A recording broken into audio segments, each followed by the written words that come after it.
काँग्रेस राष्ट्रवादीमध्ये 25-23 फॉर्म्युला निश्चित झाल्याची माहिती मिळते। यवतमाळची जागा काँग्रेसच लढवणार, 2 जागांचा पेच कायम असल्याची माहिती मिळते। यवतमाळ वाशिमची जागा काँग्रेसच लढवणार असल्याचं स्पष्ट झालेलं आहे। आघाडीची घोषणा 15 जानेवारीला होण्याची शक्यता आहे।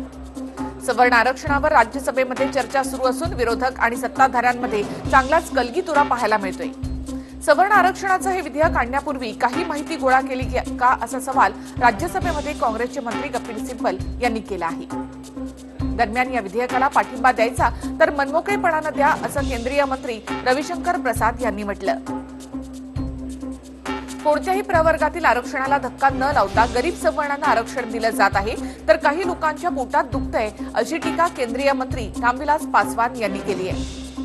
गरीब सवर्णांना आरक्षण दिलं पाहिजे असं बसपा प्रमुख मायावती यांनी अनेकदा सांगितलं, त्यामुळेच आम्ही देखील या विधेयकाला पाठिंबा देत आहोत असं बसपाचे नेते सतीशचंद्र मिश्रा यांनी सांगितलं।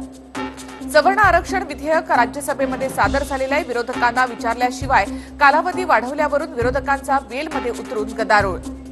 ओबीसी आरक्षणाविरोधी याचिकेमध्ये काही तथ्य असल्याचा दावा सरकारी वकिलांनी आज मुंबई उच्च न्यायालयामध्ये केला असल्याची माहिती बाळासाहेब सराट यांनी दिली आहे। उद्या पुढच्या सुनावणीची तारीख ठरणार आहे। एअर इंडियाची विक्री करून सरकार 7,000 कोटी रुपये उभारणार आहे, पण घेणाऱ्याला 24,000 कोटींचं कर्ज चुकवावं लागणार आहे। अरुण जेटली 1 फेब्रुवारीला मांडणार आहेत अंतरिम बजेट। 31 जानेवारीपासून अर्थसंकल्पीय अधिवेशनाला सुरुवात होईल। परिवहन मंत्री दिवाकर रावते मंत्रालयाजवळील रस्त्यावर उतरून स्वतः प्रवाशांना टॅक्सी आणि रिक्षा पकडून देत आहेत। बेस्टच्या संपामुळे प्रवाशांचे हाल होत असताना परिवहन मंत्र्यांनी मात्र स्वतः रस्त्यावर उतरून लोकांना मदत केल्याचं चित्र दिसतं। बेस्ट संप चिघळला असून संपकरी कर्मचाऱ्यांना बेस्ट वसाहतीमधली घरं खाली करण्याचे आदेश देण्यात आले। बेस्ट प्रशासनानं कामगारांना पत्रकही जारी केलंय। बेस्टच्या संपामुळे सर्वसामान्यांचे हाल होत आहेत, त्याबद्दल आम्ही दिलगिरी व्यक्त करतो, मात्र आम्हाला न्याय मिळेपर्यंत संप सुरूच ठेवणार असल्याची भूमिका बेस्ट कर्मचाऱ्यांनी घेतलेली आहे। नागपूरमधील निर्माणाधीन किंग्जवे रुग्णालयाला भीषण आग लागल्याची घटना घडली होती। इमारतीच्या काही मजल्यांमध्ये मोठ्या प्रमाणामध्ये धूर पसरला असून इमारतीमध्ये अनेक कर्मचारी अडकून पडले होते। त्यांना सुखरूप बाहेर काढण्यात आलेलं असून जखमींवर सध्या उपचार सुरू आहेत। चेंबूर टिळक नगर इथल्या इमारत क्रमांक 50च्या 3ऱ्या मजल्यावर फ्रीजचा स्फोट होऊन आग लागली। काही वेळानं आगीवर नियंत्रण मिळवण्यामध्ये यश आलेलं आहे। नवी मुंबईच्या पनवेलमध्ये काळुंद्रे गावामध्ये ड्रेनेज साफ करण्यासाठी उतरलेल्या 3 कर्मचाऱ्यांचा मृत्यू झालाय। दरम्यान अग्निशमन दलाच्या जवानांनी 3घांचे मृतदेह बाहेर काढले। वर्ष 2012 मध्ये पुण्याच्या डेपोची एक बस पळवून तिच्याखाली चिरडून नेऊन 9 निष्पाप नागरिकांचा बळी घेणाऱ्या संतोष मारुती माने या महाराष्ट्र राज्य एसटी महामंडळाच्या बडतर्फ ड्रायव्हरची फाशी सर्वोच्च न्यायालयानं रद्द केली आहे। मुंबईकरांचं विसाव्याचं स्थळ असलेल्या वरळी सी फेसवर लवकरच हातोडा पडणार आहे। कोस्टल रोडच्या बांधणीसाठी महापालिका सी फेसचा पट्टा ताब्यात घेणार आहे।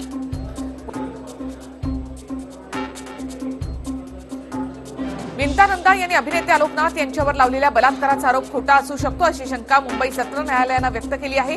या पार्श्वभूमीवर आलोकनाथ यांना 5 लाखांच्या मुचलक्यावर अटकपूर्व जामीन मंजूर करण्यात आलेला आहे।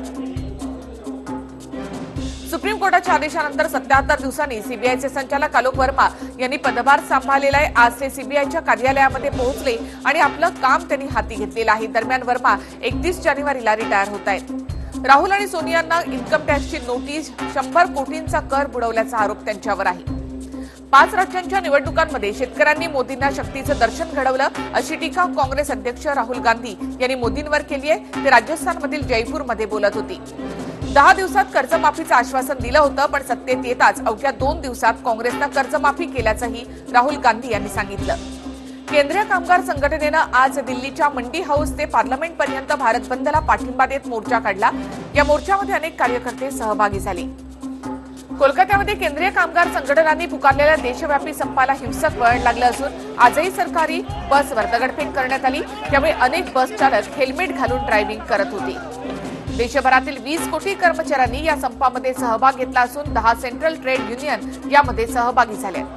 पश्चिम बंगालमध्ये देखील केंद्रीय कामगार संघटनेनं बंद पुकारला असून ठिकठिकाणी व्यवहार ठप्प झालेत, तर दुकानंही बंद ठेवण्यात आली आहे। पश्चिम बंगालच्या 24 परगणा जिल्ह्यातील अशोकनगरजवळ असलेल्या पटरीवरून एक संशयास्पद वस्तू जप्त करण्यात आली आहे। ही वस्तू स्फोटक असल्याची शक्यता वर्तवली जाते।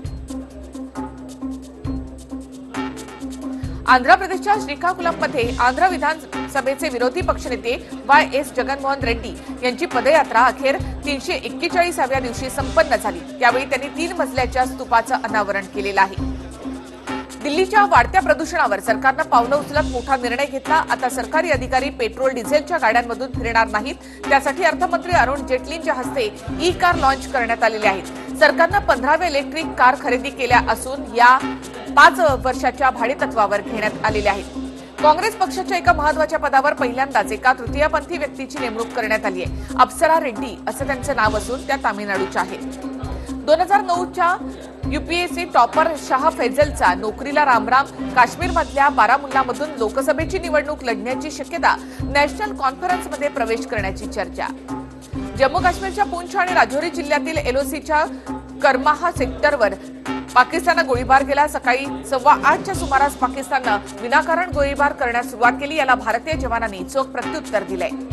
भारतामध्ये लोकसभा निवडणुका होणार असल्यामुळे भारत काश्मीरमधील युवकांना भडकावत असल्याचा आरोप पाकिस्तानचे पंतप्रधान इम्रान खान यांनी केलाय। उत्तर कोरियाचे अध्यक्ष किम जोंग हे ट्रेननं प्रवास करत चीनमध्ये दाखल झाले। चीनचे अध्यक्ष शी जिनपिंग यांच्या विशेष निमंत्रणावरून ते चीन दौऱ्यावर आलेले आहेत।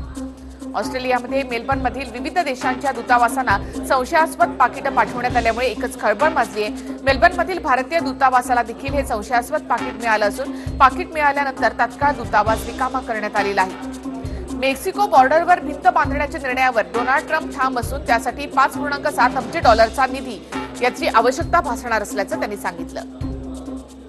2018-19 या आर्थिक वर्षामध्ये भारत जगातील सर्वात वेगानं विकसित होणारी अर्थव्यवस्था ठरेल असा अंदाज जागतिक बँकेनं वर्तवलेला आहे। चालू आर्थिक वर्षामध्ये भारताचा जीडीपी 7.3% वेगानं वाढेल असं जागतिक बँकेकडून सांगण्यात आलेलं आहे।